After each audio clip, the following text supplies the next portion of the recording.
محمد کی محبت دین حق کے شرط اول ہے،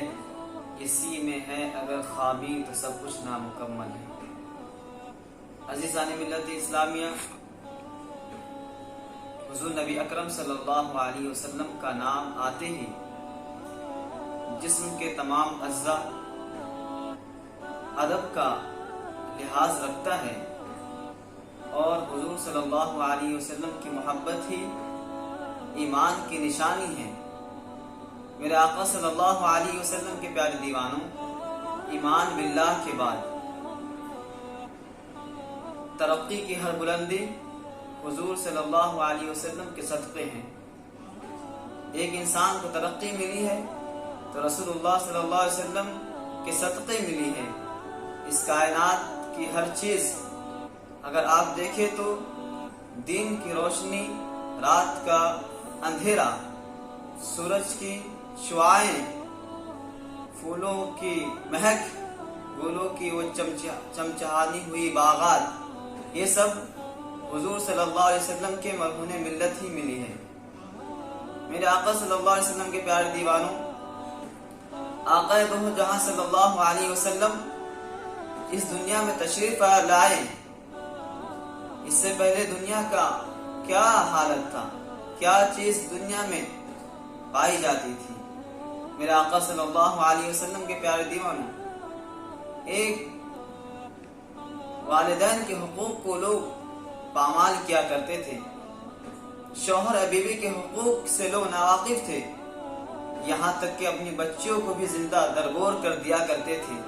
لیکن آقا دو جہاں صلی اللہ علیہ وسلم اس خاک گیتی پر تشریف لائے تو لوگوں کو جینے کا طریقہ ملا، لوگوں کو رہنے کا سلیقہ ملا، لوگوں کو دنیا میں رہنے کے حقوق بتائے گئے۔ میرے آقا صلی اللہ علیہ وسلم کے پیارے دیوانوں، عورت کو ایک مقام ملا۔ اس سے پہلے عورت کی حالت بہت کمزور تھی، انہیں منحوس سمجھا جاتا تھا، یہاں تک کہ ایک عورت کے شوہر کا انتقال ہو جائے، اللہ اکبر، تو اسے ایک گھر میں قید کر دیا جاتا تھا۔ کیا یہی انسانیت ہے؟ لیکن اسی کو دور کرنے کے لیے آقا دو جہاں صلی اللہ علیہ وسلم تشریف لائے۔ میرے آقا صلی اللہ علیہ وسلم کے پیارے دیوانوں، ایک صحابی رضی اللہ تعالی عنہ کا بیان ہے کہ حضور کی بارگاہ میں عرض کرتے، یا رسول اللہ صلی اللہ علیہ وسلم، میں نے ماضی میں ایسے کام کو انجام دیا جو میرے لیے بہت تکلیف دہ ہے۔ آقا دو جہاں صلی اللہ علیہ وسلم نے ارشاد فرمایا، وہ کون سا کام ہے؟ وہ صحابی عرض کرتے ہیں، یا رسول اللہ صلی اللہ علیہ وسلم، میں کاروبار کے حوالے سے جب عراق گیا، وہاں سے آنے کے بعد میں نے اپنے گھر میں ایک بیٹی کو دیکھا، حالانکہ میں نے جاتے وقت اپنی اہلیہ سے یہ کہہ دیا تھا کہ اگر بیٹا ہوگا تو اسے زندہ رکھنا، اگر بیٹی ہوگی تو اس کو زندہ درگور کر دینا، اس کے حلق کو دبا کر، گلے کو دبا کے مار دینا۔ لیکن میں جب آنے کے بعد کچھ دنوں کے بعد دیکھتا ہوں کہ وہ ماں اپنی بیٹی کو لے کر اس کے بال کو سنوار رہی ہے، ان کے زلفوں کو صحیح کر رہی ہے۔ جب میں یہ دیکھا تو مجھے بہت غصہ آیا اور میں نے کہا، یہ کون سی بچی ہے؟ مجھے بچیوں سے نفرت ہے۔ آقا دو جہاں صلی اللہ علیہ وسلم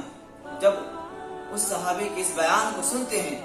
تو بہت غم زدہ ہو جاتے ہیں۔ پھر وہ صحابی عرض کرتے ہیں، یا رسول اللہ صلی اللہ علیہ وسلم، میں نے رات میں اٹھا، جب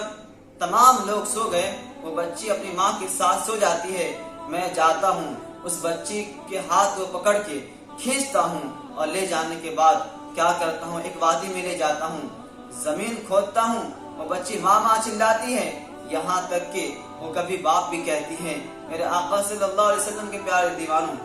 یعنی بتانے کا مقصد یہ ہے کہ اس صحابی نے کیا جرم کیا، لیکن اس کے بعد جب وہ زندہ اس میں دفن کرنے کے بعد آ جاتے ہیں، اس کے بعد آقا دو جہاں صلی اللہ علیہ وسلم کی بارگاہ میں عرض کرتے ہیں، یا رسول اللہ، میں اس سے پہلے اور بھی بچیوں کو دفن کیا، لیکن میری وہ کیفیت، میرے دل کی وہ حالت نہیں ہوتی ہے جو اب ہو رہی ہے۔ یا رسول اللہ صلی اللہ علیہ وسلم، مجھے بے چینی طاری ہو رہی ہے، میرے اوپر ایک اس آواز کی یاد ہمیشہ آتی ہے، وہ بچی ابا ابا، امی امی جو کہتی تھی وہ مجھے ہمیشہ یاد دلاتی ہیں، یعنی اس بچے کی اس بچے کی پکار اس لیے تھی کہ کوئی ایک آنے والا ہے، کوئی اللہ کا رسول آنے والا ہے جو اس چیز کو ختم کرے گا، جو ظلم و بربریتی کو ختم کرے گا۔ اس لیے آقا دو جہاں صلی اللہ علیہ وسلم اس دنیا میں تشریف لائے۔ میرے آقا صلی اللہ علیہ وسلم کے پیارے دیوانوں، آقا دو جہاں صلی اللہ علیہ وسلم سے آنے سے پہلے دنیا کی یہ حالت تھی، لوگ بچوں کو زندہ درگور کر دیا کرتے تھے، لوگ عورتوں کو زندہ قید کر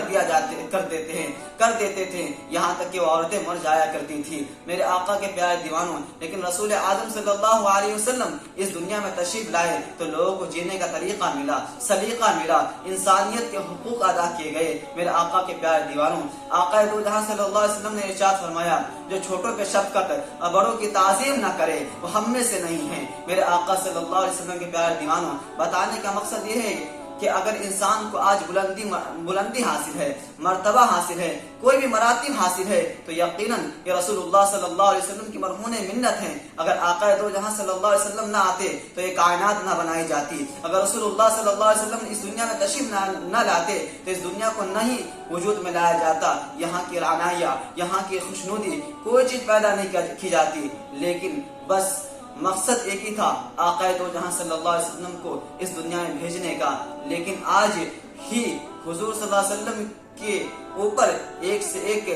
جملے کسے جا رہے ہیں، حضور صلی اللہ علیہ وسلم کی گستاخیاں کی جا رہی ہیں، ماں عائشہ صدیقہ رضی اللہ تعالی عنہا کی گستاخی کی جا رہی ہے، ان کے اوپر الزامات لگائے جا رہے ہیں۔ نعوذ باللہ من الشیطان الرجیم۔ میرے آقا صلی اللہ علیہ وسلم کے پیارے دیوانوں، یقیناً حضور صلی اللہ علیہ وسلم کی زندگی ہمارے لیے حیات ہے، ہمارے لیے کامیابی ہے، ہمارے لیے کامیابی کی ضمانت ہے۔ میرے آقا صلی اللہ علیہ وسلم کے پیارے دیوانوں، اگر کوئی بندہ حضور صلی اللہ علیہ وسلم کی بارگاہ میں گستاخی کرے تو اس کا کیا انجام ہے، اس کا کیا حکم صادر ہوتا ہے۔ میرے آقا صلی اللہ علیہ وسلم کے پیارے دیوانوں، دیکھے جنگ بدر ہوئی، حضرت عمر رضی اللہ تعالی عنہ اپنے سگے چچا کو قتل کرنے میں گزیر نہ کرے، دریغ نہ کرے، روکے نہیں، اس لیے کہ گستاخ رسول تھا میرے آقا کے پیارے دیوانوں۔ اسی طرح آپ حضرت عبداللہ بن جراح رضی اللہ تعالیٰ عنہ کو دیکھیں، اسی طرح کتنے صحابی ہیں جنہوں نے حضور صلی اللہ علیہ وسلم کی محبت میں اپنے دوست احباب کو قتل کر دیے، اپنے رشتہ دار کو قتل کر دیے۔ کیوں؟ محبت رسول ہر چیز سے بڑھ کے ہے، محبت رسول دنیا کی ہر نعمتوں سے بڑھ کے ہے میرے آقا صلی اللہ علیہ وسلم کے پیارے دیوانوں۔ لیکن میں کہنا چاہتا ہوں، جو رسول اللہ صلی اللہ علیہ وسلم کی ذات اقدس پہ انگلیاں اٹھاتے ہیں انہیں ہوش کے ناخن لینے چاہیے، پہلے رسول کی زندگی کو پڑھیں، رسول کی سیرت کو پڑھیں، پھر آپ کو پتا ہوگا حضور صلی اللہ علیہ وسلم اگر نہ آتے تو ہمیں جینے کا طریقہ نہیں ملتا، دنیا میں انسانیت کے حقوق نہیں ملتے، لیکن ہمیں حضور صلی اللہ علیہ وسلم کی مرہون منتیں ہمیں ملا ہے میرے آقا صلی اللہ علیہ وسلم کے پیارے دیوانوں۔ لہٰذا ایک امت کا یہ فرض بنتا ہے کہ حضور کی تعریف و توصیف کرے اور اپنی اولاد کو عاشق رسول بنائے میرے آقا صلی اللہ علیہ وسلم کے پیارے دیوانوں۔ اگر کوئی حضور صلی اللہ علیہ وسلم کی بارگاہ میں گستاخی کرتا ہے تو اس کی سزا صرف قتل ہے میرے آقا صلی اللہ علیہ وسلم کے پیارے دیوانوں۔ امام مالک رضی اللہ تعالی عنہ سے پوچھا گیا، اگر کوئی حضور کی بارگاہ میں گستاخی کرے تو اس کا کیا حکم ہے؟ امام مالک نے تاریخی جملہ ارشاد فرمایا تھا کہ اگر اس زمین پر حضور کی گستاخی ہو تو پھر امت کا اس دنیا میں نہ رہنا ہی مناسب ہے، لہٰذا یعنی گستاخ رسول کی سزا قتل ہے۔ یہی ہمارے سب ائمہ، امام شافعی، امام اعظم، امام حنبل علیہ رحمۃ الرضوان، چاروں ائمہ کے یہی مذاہب ہے، یہی قول فعل ہے، لہٰذا ہمیں اس قول پہ عمل کرنا چاہیے۔ اگر رسول اللہ صلی اللہ علیہ وسلم کی بارگاہ میں گستاخی کرے اس کی سزا صرف قتل ہے، لیکن مملکت اسلامیہ نہ ہونے کی وجہ سے ہم اس کا بائیکاٹ کرے، ہم اس سے ملے نہیں، اس کے بارے میں اپنے دل میں برا جانے، اور یقیناً گستاخ رسول کی ایک ہی سزا ہے میرے آقا کے پیارے دیوانوں، اس کی سزا کیا ہے؟ قتل۔ لہٰذا حضور صلی اللہ علیہ وسلم کی بارگاہ میں کوئی قتل گستاخی کرتا ہے، غلط جملے کا ارتکاب کرتا ہے تو اسے چاہیے کہ اپنے ہوش کے ناخن لے اور پہلے